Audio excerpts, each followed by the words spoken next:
Hey everyone, today I'm going to talk about Afrocentrism. First, let's explain what Afrocentrism actually means. Afrocentrism is an intellectual perspective that comes from that centers African histories, cultures, and people. Historically, it emerged as a response to the dominance of Eurocentric narratives, especially in the civil rights era. And that was a brief explanation on what Afrocentrism actually is. Let's move on to the origin. Afrocentrism emerged from the African American struggle against slavery and racism. It began in the 19th, early 20th century black nationalist movements led by figures like Marcus Garvey. It grew stronger in the 1960s and 70s during the civil rights era and was formalized in the 1980s by Molefi Asante as Afrocentricity.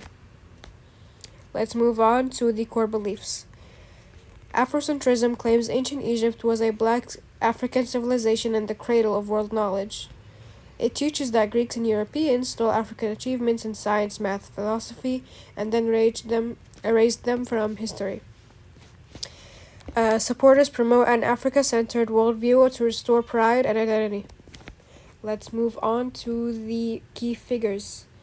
Key figures include Sheikh Anira Diop, who argued ancient Egypt was black, Molefi Asante, the founder of Afrocentricity, John Henrik Clarke, Ivan Van Sertima, and Maulana Karenga, creator of Kwanzaa. Earlier influences were Marcus Garvey and Carter G. Woodson. And now let's move on to how it spreads. Afrocentrism spreads through school curricula, university programs, books, documentaries, social media, and so much more. It is also promoted through cultural events such as Kwanzaa, music, art, and public lectures, especially aimed at young people. Now moving on to the criticisms and balance. Many core claims lack support from DNA, archaeological, and historical evidence. Ancient Egyptians were genetically closer to Near Eastern and North African peoples. Critics argue it often replaces one bias with another. Balanced approach, teach Africa's real achievements using solid evidence, encourage critical thinking, and celebrate pride without myths. True empowerment comes from accurate history. And that's it for today. Thank you very much.